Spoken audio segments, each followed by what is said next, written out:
Boa noite! Vamos para a nossa terceira aula de segurança laboratorial e organização do trabalho. Hoje a gente vai começar a falar aqui sobre armazenamento de reagentes, tá? E depois a gente vai falar um pouquinho sobre descarte de resíduos químicos.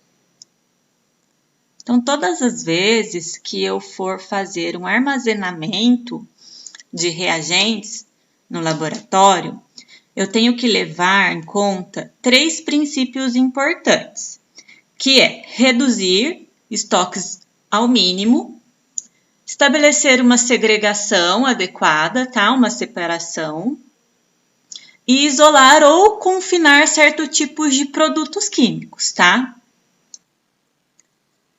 É imprescindível também, sempre que eu for fazer a organização do armazenamento dos meus reagentes no estoque, eu vou inicialmente optar pelos reagentes que não sejam perigosos ou que sejam menos perigosos. E todas as vezes que eu fizer uma aquisição de reagente químico, eu vou fazer essa aquisição com a menor quantidade possível de reagente.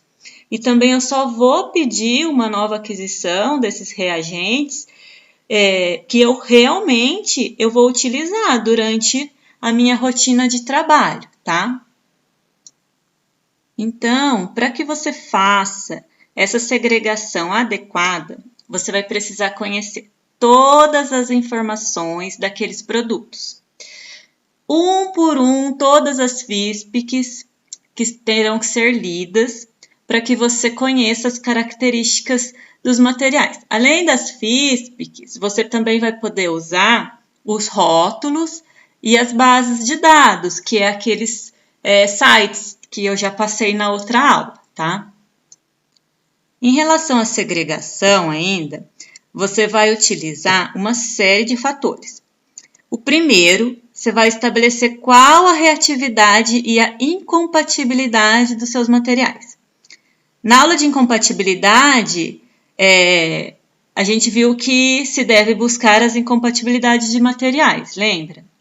Então, jamais devemos armazenar materiais incompatíveis próximos uns aos outros. Também, além da questão da incompatibilidade química, você também vai ter que levar em consideração, para fazer a segregação, o estado físico e a periculosidade desse material aí, tá bom? Então, estado físico, você vai ter que ver se ele é líquido, se ele é sólido, tá? Vai ter que ver qual que é a periculosidade de um com o outro, tá? Coloquei essa tabelinha de incompatibilidade de reagentes, que ela é bem legal, tá? Então, tudo que tá em vermelhinho é que um reagente, ele é incompatível com o outro, tá? Daí, é bem legal, só que ele tá bem pequenininho aqui, eu não tô conseguindo enxergar direito, mas depois que abrir grandão, dá para enxergar, tá? Depois, se vocês forem imprimir, dá um zoom aí, que é bem legal essa tabelinha. Então, disposição de frascos em estantes em armários.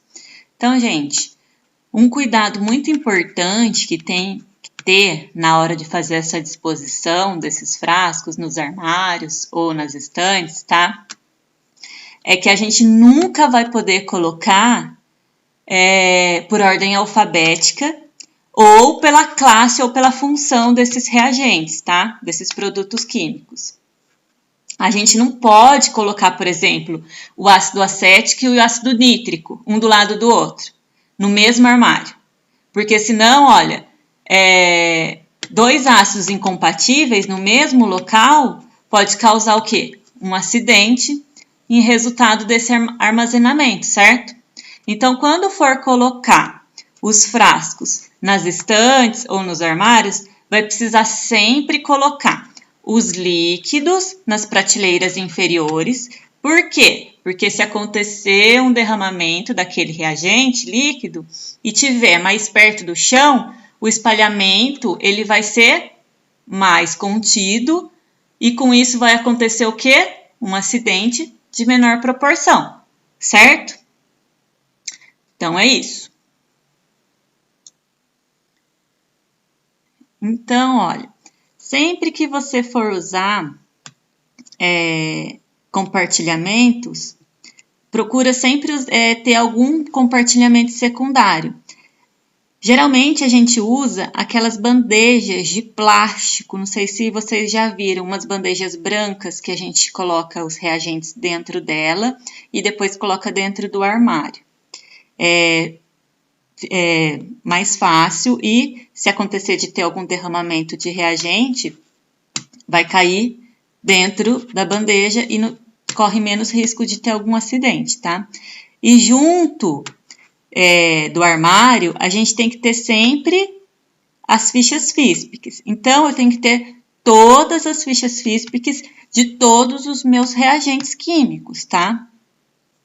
E pode estar num armário perto, próximo, ou também pode estar dentro de uma sala fechada, tá bom? Alguns reagentes, aí ó, fala sobre reagentes inertes, que podem ser agrupados de modo a facilitar a localização. Então, no caso dos reagentes inertes, eles podem ser armazenados, por exemplo, de acordo com o número de carbono, tá? Porque não vai ter nenhum problema em armazenar os produtos incompatíveis, no caso dos inertes, somente. Olha, em alguns laboratórios não é muito grande, né? Tem laboratórios que é pequeno. Então, às vezes, não tem um espaço muito adequado para fazer o armazenamento dos reagentes, como deve ser feito, tá? Um armário para o ácido, um armário só para a base e assim, tá? Então, daí, muitas das vezes, você vai poder fazer a segregação, que é por ilha, que fala, fazer um montinho aqui, um montinho ali dos ácidos, um montinho dos produtos químicos de base, só que daí vai ter que manter uma distância mínima de um para o outro de 1 metro, tá? Daí também, se não for possível ter essa distância de 1 metro de um reagente com o outro, que não é incompatível com o outro, o que pode fazer? Dessa forma aqui, olha, pegar os produtos que são inertes, tá? E colocar no meio, entre o ácido e entre os produtos de base, tá? Daí, ó, os reagentes que eles são inertes, eles podem ficar no meio, porque eles não reagem nem nos ácidos e nem com os produtos de base. Daí, então, assim, se colocar, olha, os produtos que são inertes no meio dos produtos que são incompatíveis, vai aumentar a distância de um para o outro.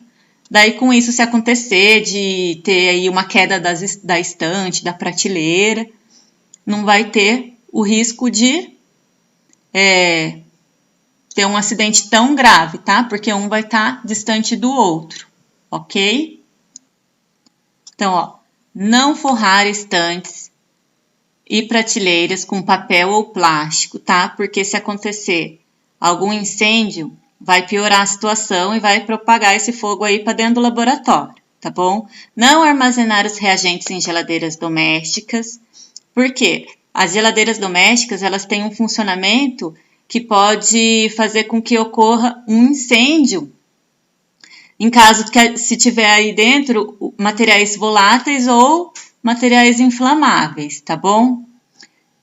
Não armazenar na capela, próximo à fonte de calor ou de água. Então, a capela ela não serve para armazenar produtos químicos. A capela ela serve somente para a gente trabalhar na hora que a gente tem que fazer as nossas reações ali, tá bom?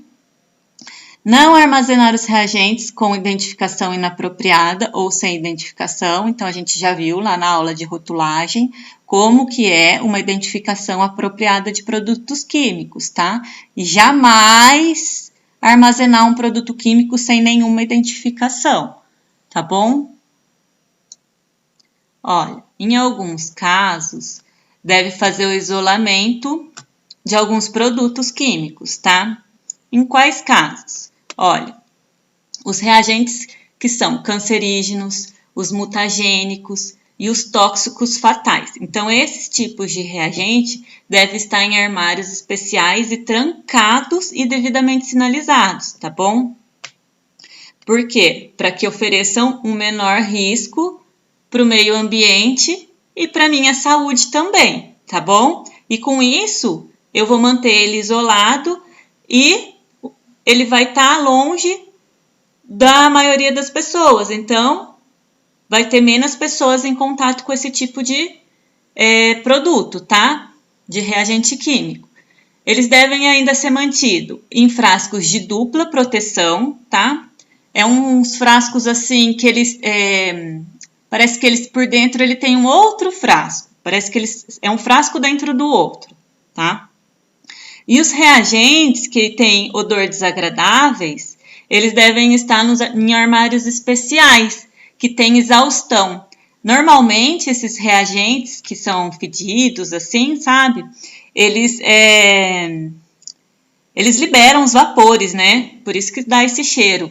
Então, esses armários, eles de exaustor, normalmente é um motorzinho, tá? Então, ele tem um motorzinho que vai fazer a exaustão completa desses vapores aí. E ele é dentro do armário mesmo, esse motorzinho, o exaustor, tá? Normalmente, os laboratórios que usam produtos químicos muito forte tem esse tipo de armário, tá? Para armazenar. Olha, no mercado existe algum tipo de armários especiais de armazenamento de produtos químicos mesmo. Por exemplo, aí, olha, armários especiais inflamáveis, armários para produtos corrosivos, armários para reagentes químicos, né? Geladeiras, freezers especiais para esse tipo de reagentes químicos também. Então, é mais ou menos assim. É mais ou menos não, é assim, tá? Esse daqui é um armário para produto inflamável. Aqui alguns exemplos, tá? De armários apropriados de armazenamento de produtos químicos. Aqui, olha, a bacia que eu falei, plástica, que para colocar os reagentes dentro, olha, é essa daqui, branca.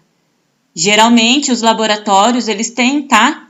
Bastante até desse tipo de bacia plástica para armazenar os produtos químicos, porque se derramar, se vazar alguma coisa, daí não cai no chão, não fica em contato aqui, cai aqui dentro, fica mais fácil. Então, olha, monitoramento, tá? Então, é muito importante que a gente faça esse monitoramento aí de prazo de validade, tá? Cuidados especiais com os reagentes que são peroxidáveis e polimeráveis. Por quê?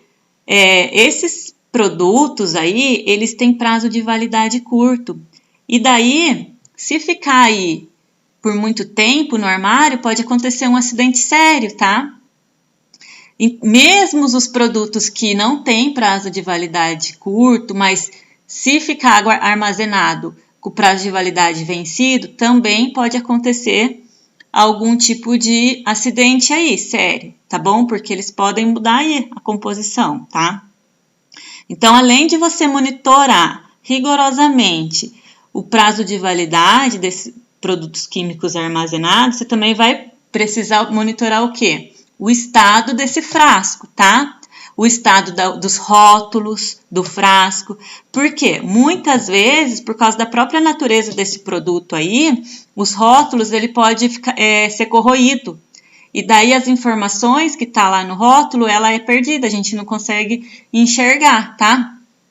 Então, se a gente conseguir identificar logo no início a perca das informações do rótulo do seu produto, você consegue logo já substituir a sua rotulagem, fazer um rótulo novo, bonitinho, tá? E nunca vai ficar desse jeito que tá aqui na foto, feinho. E os armários a mesma coisa, você sempre tem que estar de olho para ver se não tá enferrujado, né? Se tá todo arrumadinho, se tá todo íntegro, né? Não tá quebrado e tal, tá? Porque aqueles armários, às vezes, eles que são apropriados, eles podem também, com o tempo, pegar ferrugem, né? Então, daí tem que chamar a manutenção, passar um produtinho ali e tal. Então, você tem que estar sempre de olho, tá? Nos seus armários de armazenamento de produto químico. Então, olha, é muito importante também isso daqui, gente, olha, os registros e controles, tá?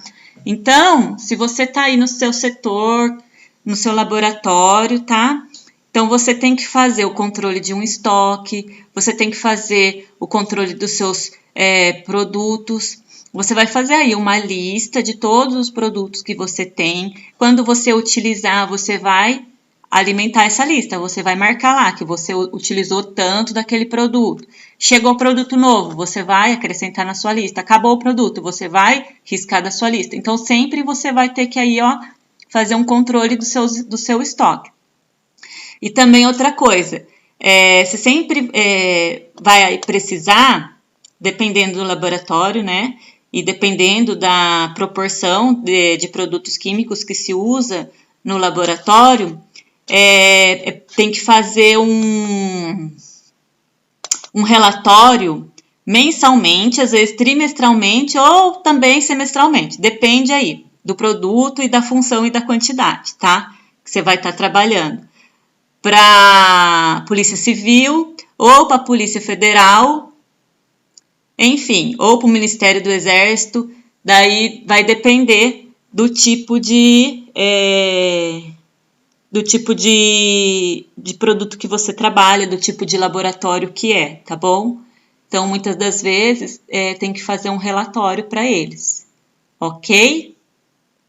Então, a gente viu aí como devemos fazer o armazenamento desses produtos químicos, tá? Dentro do laboratório. Os princípios que se deve ter e que se deve seguir, que é o menor estoque possível, as substâncias menos perigosas e ainda fazer o uso da identificação correta e a comunicação de perigo de alguns materiais que precisam estar confinados para que poucas pessoas possam ter acesso a esse tipo de produto, tá? Então, sobre o armazenamento, é isso que eu tinha para falar para vocês. Essas informações eu peguei da Fiocruz, tá? Quem quiser entrar lá, o site tá aqui. E tem uma atividade aqui, tá bom, gente? Olha, pegue aqueles produtos químicos que você rotulou. Lembra na aula de rotulagem que era para pegar e fazer o rótulo de todos os produtos químicos que você tinha na sua casa? Então aqui, ó, conforme as normas recomendadas pela GHS, que foi que você fez a rotulagem lá na sua casa, e faça agora o armazenamento com compatibilidade desses produtos, demonstrando assim que você entendeu como deve ser feito o armazenamento de produtos químicos em um laboratório, ok? Tire a foto do mesmo jeito que vocês fizeram com os rótulos e manda para mim por e-mail. Não esquece de colocar no e-mail o seu nome completo e a sua turma. Certo, turma? Então, calma aí, que ainda não acabou. Agora eu vou encerrar esse vídeo e vou gravar o próximo, que é sobre resíduos de produtos químicos, ok? Até mais!